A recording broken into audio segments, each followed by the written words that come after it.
Assalamualaikum warahmatullahi wabarakatuh. Halo teman-teman, ketemu lagi dengan aku Septi Afriani. Kali ini kita akan membahas soal-soal asli yang ada di e-learning APKS PGRI yang tentang manajerial. Jadi ini adalah video yang part satunya ya.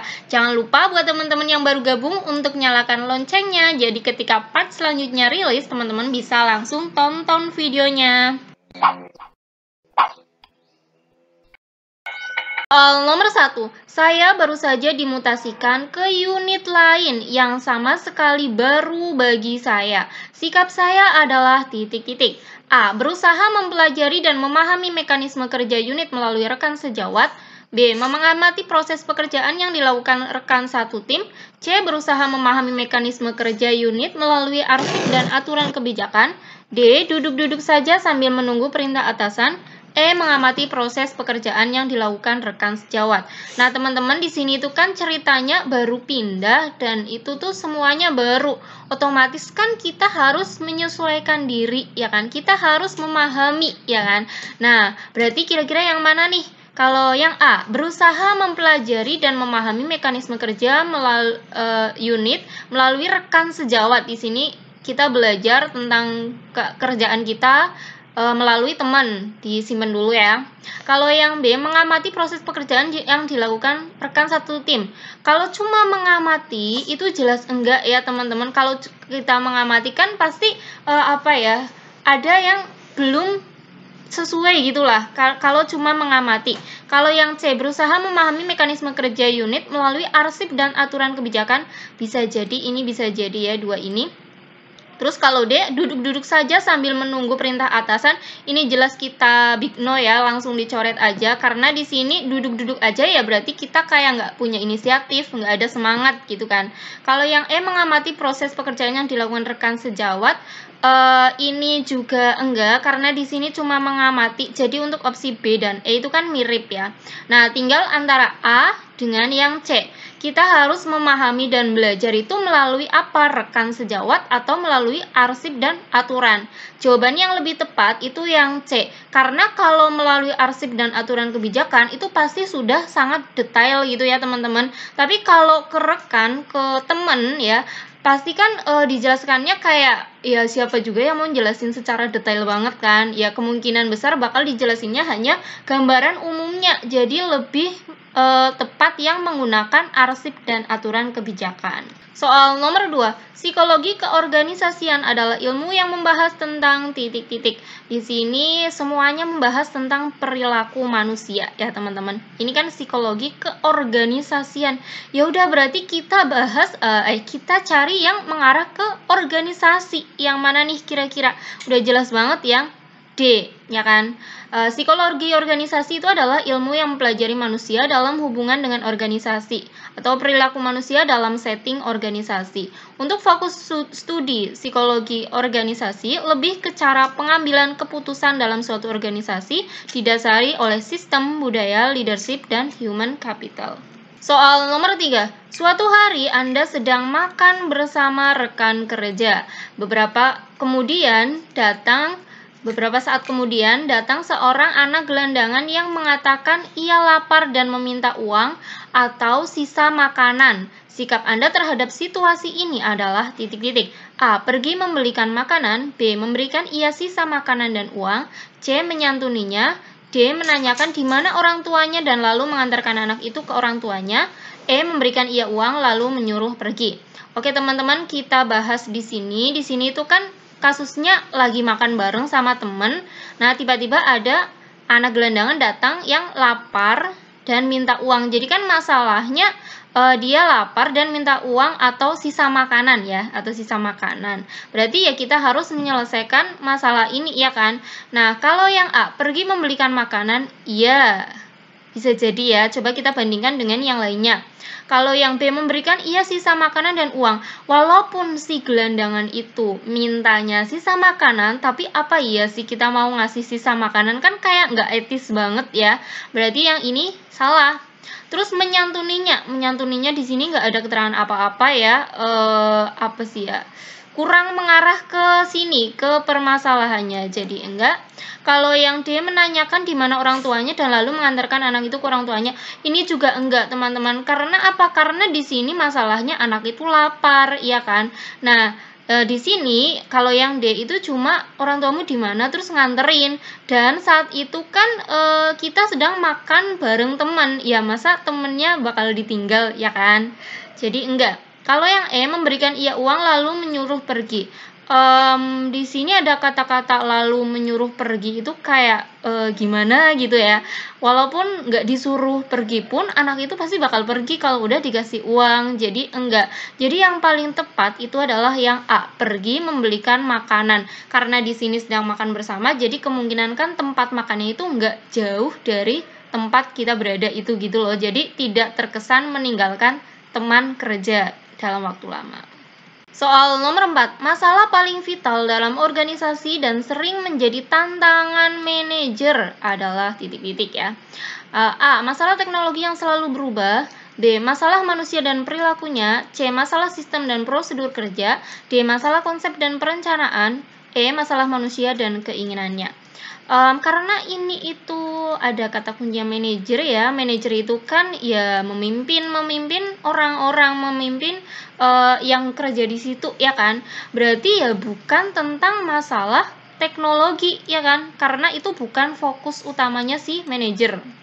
Pasti kalau manajer karena yang namanya memimpin orang ya pasti masalah utamanya itu tentang orang, tentang manusianya ya kan. Jadi pasti antara yang B atau yang E, ya kan?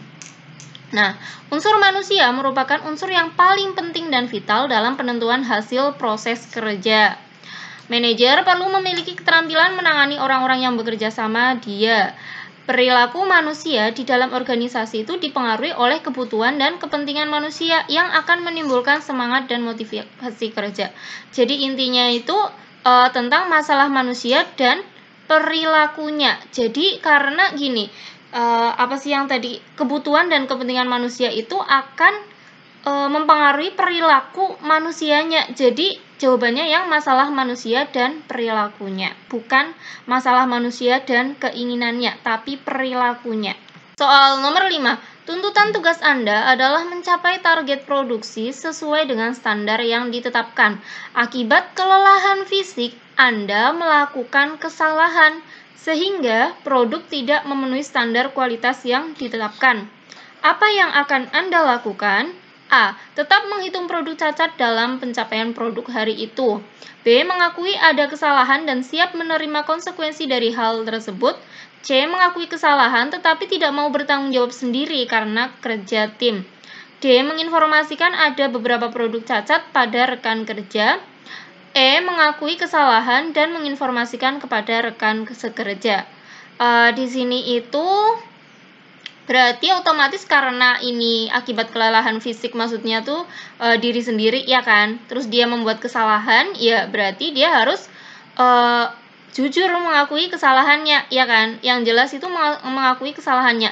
Jadi yang A, kalau tetap menghitung produk cacat ya jelas banget salah ya kan.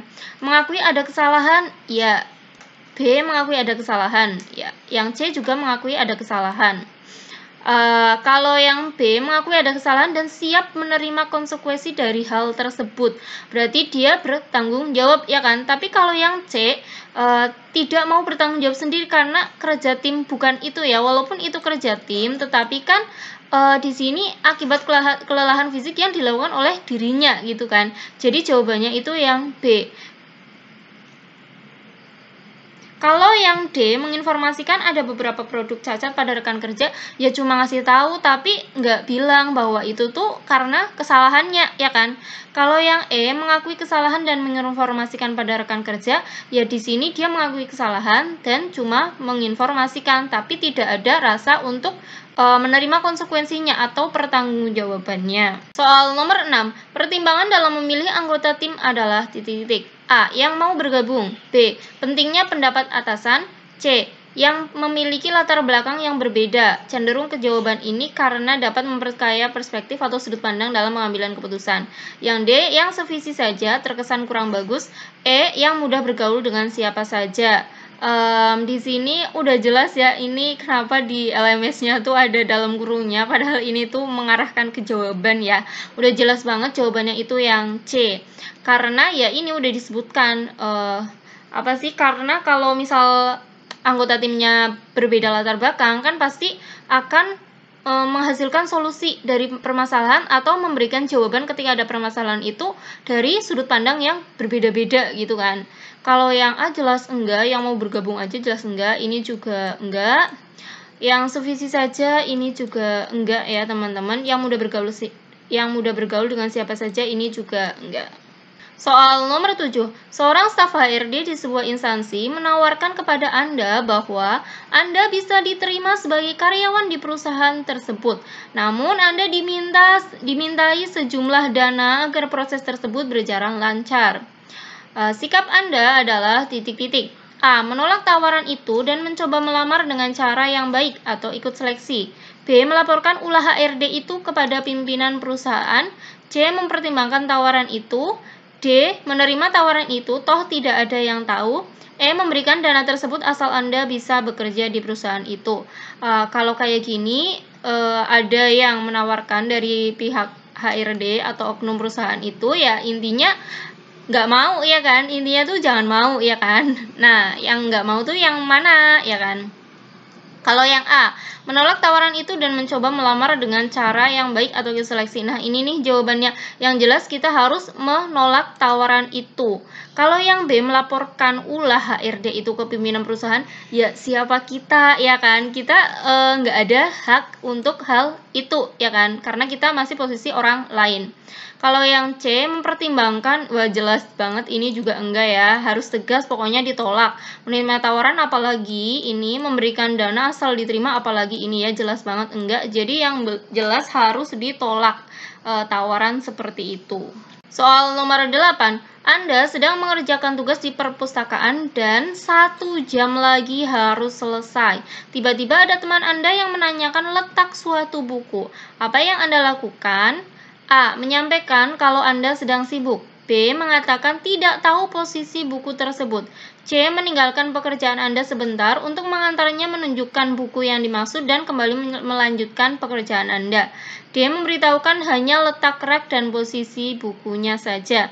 E. Menyuruhnya untuk bertanya ke petugas perpustakaan. Nah, di sini teman-teman kasusnya itu kita lagi dikejar deadline, tiba-tiba ada temen datang tanya buku di mana ya kan, buku ini di mana. Nah, kalau yang A menyampaikan kalau Anda sedang sibuk, ini enggak. Kenapa? Karena ya kita juga harus istilahnya memberikan solusi atau mengarahkan solusi untuk teman yang tanya itu tadi. Kalau yang ini kan cuma aku lagi sibuk, berarti kan enggak ya.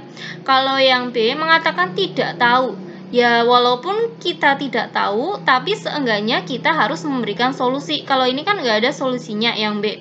Kalau yang C meninggalkan pekerjaan sebentar, mengantarkan menunjukkan buku ya kan, terus melanjutkan pekerjaan, ya kalau kita tahu posisi bukunya, karena di sini kita lagi dikejar deadline. Kalau misal kita nggak tahu posisinya di mana, bukunya di mana, kan itu akan membutuhkan waktu yang lama. Jadi ini enggak. Kalau yang D memberitahukan hanya letaknya. Oh, buku itu tuh di sana. Emang kita tahu di sini tuh nggak dijelaskan gitu. Kalau kita itu tahu buku-bukunya deh di mana gitu kan. Nah, jadi lebih amannya, lebih tepatnya itu yang E, menyuruhnya untuk bertanya ke petugas perpustakaan, bukannya cuek atau gimana ya. Tapi petugas perpustakaan itu pasti lebih mengetahui posisi bukunya ada di mana. Kalau kita sebagai orang biasa kan belum tentu tahu, dan di soal nggak dijelaskan bahwa kita tuh tahu letak bukunya. Jadi walaupun kita tidak bisa membantunya saat itu, paling nggak kita sudah memberikan solusi dari permasalahan teman kita. Soal nomor 9, jika Anda mempunyai jadwal setelah pulang kerja untuk merayakan ulang tahun orang tua, tetapi atasan Anda mengajak untuk dinas keluar kota, apa yang Anda pilih? A. Ikut dinas tapi izin ke atasan untuk pulang cepat karena sudah janji dengan orang tua. B. Ikut atasan dinas keluar kota dengan syarat diperbolehkan pulang lebih cepat. C. Mohon ke atasan untuk meminta waktu mempertimbangkan jadwal keduanya agar bisa ikut. D. Ikut atasan dinas keluar kota. E. Menolak secara halus dan izin jika tidak bisa karena sudah ada janji. Nah, teman-teman di sini ceritanya udah ada jadwal ulang tahun. Tapi kan itu ya walaupun penting, tapi itu bukan prioritas ya. Di sini itu kan atasan mengajak dinas keluar kota, berarti kan tentang pekerjaan. Nah, di sini tuh kita harus profesional, ya kan? Kalau yang A, ikut dinas tapi izin ke atasan untuk pulang lebih cepat, ini ya kalau misal udah selesai gitu kan. Tapi kita simpen dulu aja ya. Kalau yang B, ikut atasan dinas keluar kota dengan syarat. Nah, di sini tuh ada kata-katanya dengan syarat. Nah, siapa kita? Atasannya kan dia gitu kan. Berarti ini jelas enggak. Kalau yang C, mohon ke atasan untuk meminta waktu mempertimbangkan. Nah, ini kan menguji keprofesionalan yang harus ya kita harus profesional. Kalau ada tugas ini ya dilaksanakan ya kan, dan di saat yang itu juga. Jadi kalau yang ini kurang sih menurut aku, meminta waktu, jadi enggak. Kalau yang D, nah ini nih teman-teman, jadi ikut atasan dinas keluar kota karena ini menyangkut pekerjaan. Kalau yang E, menolak secara halus dan izin jika tidak bisa. Di sini kita tidak boleh menolak ya, tadi kan harus profesional. Soal nomor 10, rekan kerja di sebelah diberi tugas baru oleh atasan, padahal pekerjaan sebelumnya belum selesai dan ia tampaknya tidak sanggup untuk menyelesaikannya.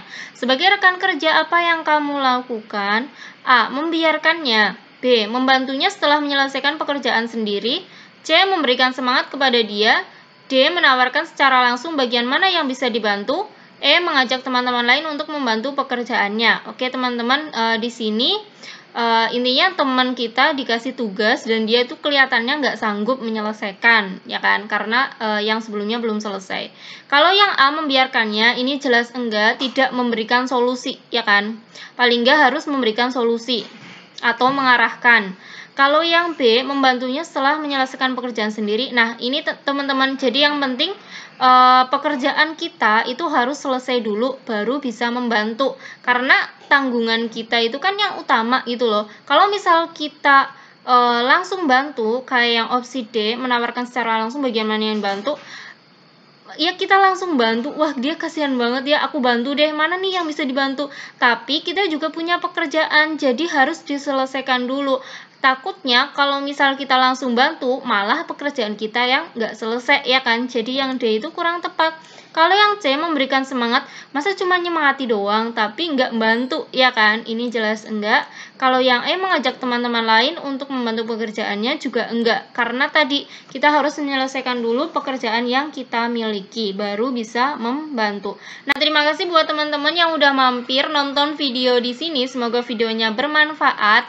Untuk part satunya 10 soal dulu ya teman-teman. Untuk soal-soal selanjutnya ada di part selanjutnya. Jadi teman-teman jangan lupa untuk nyalakan loncengnya. Ketika part selanjutnya udah rilis, teman-teman bisa langsung cek. Terima kasih.